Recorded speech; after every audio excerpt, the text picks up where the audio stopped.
Je m'appelle Heiko et je parlerai ici au nom de Hildegard Schneider, directrice de World Wide Wings. Éveil messianique, le thème de l'appel du jour est le prophète puissant de la fin des temps. Sais-tu de qui je parle? D'un prophète annoncé dans l'ensemble des Écritures, le Tanakh et le Nouveau Testament. Ce prophète porte un message puissant par lequel il préparera la voie pour Yeshua. Il annonce le jugement, mais cette annonce recèle également de l'espoir. Nous entendons Malachi considéré comme le dernier prophète avant une période de silence d'environ 400 ans, durant laquelle Elohim ne s'est plus adressé au peuple par l'intermédiaire des prophètes. Il annonce ce prophète qui, selon la tradition juive, inaugurera l'ère messianique. Sais-tu maintenant de qui je parle? C'est Élie. Souvenez-vous de la loi de mon serviteur Moïse, à qui j'ai prescrit à Horeb des ordonnances et des lois pour tout Israël. Voici, je vous enverrai le prophète Élie avant que ne vienne le jour de l'Éternel, ce jour grand et redoutable. Et il ramènera le cœur des pères vers leurs fils et le cœur des fils vers leurs pères, de peur que je ne vienne frapper le pays d'un anathème.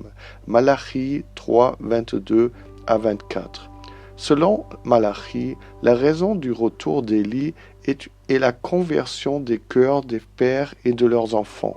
Le mot hébreu pour convertir, c'est shub, et a la signification suivante, ramener, mais le mot shub contient également le sens de revenir vers Elohim, se repentir. D'un point de vue hébreu, Malachi 3, 22 à 24 signifie une restauration profonde entre les générations et un réveil spirituel avant le jour du Seigneur, où le prophète Élie réconciliera les cœurs des générations actuelles avec leur patriarche, Père juste. Il s'agit d'une restauration intergénérationnelle. L'accent est mis sur la guérison du fossé entre les pères, ancêtres, patriarches, ou ceux qui sont fidèles à la Torah, et les enfants de la génération actuelle désobéissante. Lorsque les enfants reviennent à la foi, les pères, les ancêtres, peuvent à nouveau les reconnaître comme leurs héritiers légitimes, guérissant ainsi les liens spirituels à travers les générations. Retour à la Torah. La conversion des cœurs est indissociable du verset 22 qui exhorte à se souvenir de la Torah de Moïse. Souvenez-vous de la loi Torah de mon serviteur Moïse, verset 22. Cela implique un retour à une vie conforme à la Bible et à l'Alliance. La mise en œuvre de ce message vise à empêcher qu'Élohim ne vienne frapper le pays d'un anathème. En hébreu, anathème se dit sherem, ce qui signifie consécration à la destruction ou destruction totale. Malédiction, sherem, un anathème ou une destruction totale, souvent utilisé en rapport avec le jugement divin. Prévention du sherem. Le but ultime de ce ministère, à la manière d'Élie, est d'écarter le sherem, le décret de destruction totale. Cette réconciliation entre les générations empêche Elohim de frapper le pays d'un sherem, une malédiction ou un anathème de destruction totale. Il convient de mentionner ici que dans de nombreuses communautés chrétiennes, ces versets de Malachi ne sont pas lus dans leur contexte, mais en sont extraits. On parle alors de réconciliation entre père et fils au sein d'une famille, mais cela n'a absolument aucun sens. Si aucune réconciliation n'a lieu au sein d'une famille, Elohim ne viendra pas frapper le pays d'un anathème, c'est-à-dire d'une destruction totale. Mais comme il n'y a plus de compréhension du contexte global de la Bible, l'Ancien Testament n'étant soi-disant plus valable pour nous, l'interprétation de ces communautés est erronée. Il existait par exemple en Allemagne un ministère de guérison très connu dont le responsable est aujourd'hui décédé, qui avait bâti tout un pilier de son ministère sur ce verset en se fondant sur une mauvaise compréhension.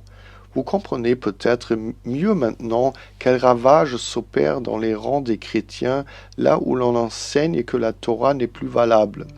À cela s'ajoute le fait que les communautés qui enseignent que la Torah n'est plus valable pour nous, même si ce n'est pas sciemment, contribuent à ce que le mur de la malédiction, le Sherem, soit sans cesse érigé, au lieu d'aider à le démolir par l'enseignement de la Torah. Comme les avertissements d'Élie sont pour la plupart ignorés et que l'on ne regarde pas en mémoire la loi, la Torah de Moïse, une consécration à la destruction est déjà en cours. Si l'on observe à l'échelle mondiale les forces destructrices qui se sont déchaînées ces dernières semaines, on ne peut que le confirmer. On a ainsi assisté à des intempéries extrêmes et à des inondations, par exemple. Péninsule ibérique. L'Espagne et le Portugal ont subi pendant plusieurs semaines une série de violentes tempêtes hivernales, des vents atteignant 200 km/h et des vagues pouvant atteindre 13 mètres de haut ont été signalés. Plusieurs systèmes dépressionnaires successifs, au moins 5, ont provoqué des inondations massives, des milliers d'évacuations, des coupures d'électricité et d'importants dégâts matériels. Afrique du Nord, le Maroc a été fortement touché, fortes pluies, inondations, glissements de terrain, plusieurs victimes et évacuations à grande échelle. Italie, Sicile, des glissements de terrain ont emporté des maisons comme des boîtes d'allumettes, signe de sol extrêmement saturé d'eau après des pluies persistantes. Les Balkans, la Bulgarie a également signalé des inondations à grande échelle, en particulier dans les régions rurales. Grèce et Chypre, le nord de la Grèce, notamment la région de Trikala et Larissa, ainsi que certaines parties d'Athènes, ont été particulièrement touchées. Chypre a également connu de fortes pluies et des inondations locales. Tempête hivernale en Amérique du Nord. La côte est des États-Unis a connu un épisode hivernal d'une violence exceptionnelle. Environ 200 millions de personnes ont été touchées par le froid, la neige, la pluie verglaçante et les rafales de vent. Plus d'1 million de foyers ont été temporairement privés d'électricité. Le nombre de victimes s'est élevé à plus de 100, principalement en raison des accidents de la route, du froid et des coupures de courant. La liste pourrait s'allonger et s'étendre à d'autres pays. Le prophète Isaïe parle précisément de cette profanation de la terre. Et la terre a été profanée par ses habitants, car ils ont transgressé les lois, enfreint les ordonnances, rompu l'alliance éternelle. C'est pourquoi la malédiction a dévoré la terre et ceux qui y habitent en subissent les conséquences. C'est pourquoi les habitants de la terre ont disparu et il ne reste que peu de gens. Ésaïe 24, 5 à 6.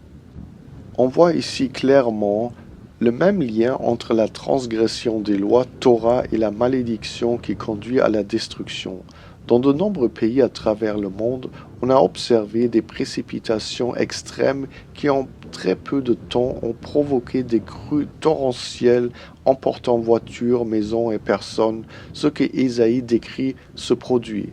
La terre se défend, la terre se brise, la terre chancelle, la terre titube comme un ivrogne et vacille comme une cabane de nuit. Ésaïe 24, 19. Les scientifiques ont découvert quelque chose de très extraordinaire à propos de l'eau. L'eau a une mémoire. L'eau est l'élément le plus réceptif de la nature. Des études récentes montrent que la structure moléculaire de l'eau se modifie lorsqu'elle est exposée à des différentes fréquences émotionnelles. Ainsi, les mots d'amour, les pensées de gratitude, les intentions de guérison ont une influence sur l'eau, mais aussi la négativité, la colère et la destructivité. Tout cela s'imprime dans la structure moléculaire de l'eau. L'auteur est l'homme d'affaires japonais Masaratsu Emoto, 1943 à 2014, s'est fait connaître en affirmant que la conscience humaine, les mots, la musique et les pensées ont une influence directe sur la structure moléculaire de l'eau. L'expérience Emoto a étiqueté des bouteilles d'eau avec des mots positifs tels que amour et gratitude, ou des mots négatifs tels que haine ou je te déteste, et a exposé l'eau à de la musique classique ou du heavy metal. Les résultats. Selon Emoto, l'eau exposée à des influences positives formées après sa congélation de magnifiques structures cristallines symétriques. L'eau exposée à des pensées ou des sons négatifs formait en revanche des mots chaotiques, inesthétiques ou déformés. Tu peux faire l'expérience toi-même. Avant d'aller te coucher, remplis un verre d'eau pure, prends-le à 2 mains et dis à l'eau ce qu'elle doit faire. Pendant que je dors, purifie ce que je ne peux pas voir, absorbe ce qui est lourd et élimine ce qui ne m'appartient pas. Place le verre à côté de ton lit. Si le lendemain matin, l'eau est pleine de bulles, c'est que ton environnement est lourd et que l'eau l'a absorbé. Si l'eau a l'air sale, la lourdeur est encore plus grande et reflète une accumulation de jours, de semaines, de mois remplis de tensions et d'énergie qui ne t'appartiennent pas. Si ton eau est inchangée, c'est que l'énergie autour de toi est légère. Jette l'eau, elle a rempli sa mission. Si l'eau semblait avoir changé, répète l'opération pendant 7 nuits. Depuis que je fais cette expérience, je ne regarde plus l'eau comme avant. J'ai un grand respect pour cet organisme vivant. On peut donc dire que l'eau est le miroir de notre état intérieur collectif. C'est un être vivant et conscient qui réagit à la façon dont nous la traitons. L'eau est un organisme vivant au même titre que les arbres, par exemple. Les arbres peuvent communiquer entre eux grâce au mycélium, ces réseaux souterrains formés de toutes les cellules filiformes d'un champignon. Ils échangent des informations sur la météo et les dangers, se transportent mutuellement des nutriments, etc. Ainsi, ces immenses masses d'eau destructrices qui se déversent comme un déluge sur les villes et les campagnes reflètent l'état intérieur de l'humanité. Et cela nous ramène à notre point de départ. Plus nous nous éloignons des enseignements d'Elohim dans la Torah, plus nous nous exposons au chaos et les masses d'eau incontrôlées enregistrent cela dans leur mémoire aquatique et réagissent. Que vous soyez tous abondamment bénis.